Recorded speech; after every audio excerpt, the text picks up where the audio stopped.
দুপুরবেলায় যখন রান্না করতে বসি মনে হয় একটা ফিল্মের কথা। মনে আছে একটা বাংলা ছবি দেখেছিলাম, গল্প হলেও সত্যি। সেখানে রবি ঘোষ, যিনি একজন মহান অভিনেতা ছিলেন, তিনি এত সুন্দর অভিনয় তো সুন্দর করেছিলেন, এত মানে ক্যারেক্টারে এত সুন্দর রান্নাবান্না করে ফেলতেন, ফটাফট করে রান্নাবান্না করে ফেলতেন।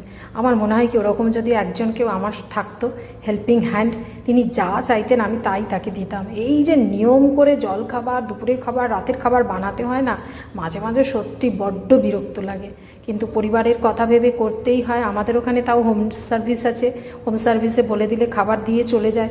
এখানে সেসব সুবিধা নেই, নিজেকে মানে যেভাবেই হোক কাজগুলো করতেই হবে। তো আজকে শনিবার, সেই জন্য নিরামিষ রান্নাবান্নাই করছি। কি রান্না করছি আপনাদেরকে তো দেখালামই, তবুও আর একবার দেখিয়ে দিই। একদম করেছি শাক ভাজা, লাল শাক ভাজা, এটা হচ্ছে মসুর ডাল, আর হচ্ছে আলু কুমড়ো ভাজা। এই দিয়েই আজকে দুপুরের খাওয়া হবে।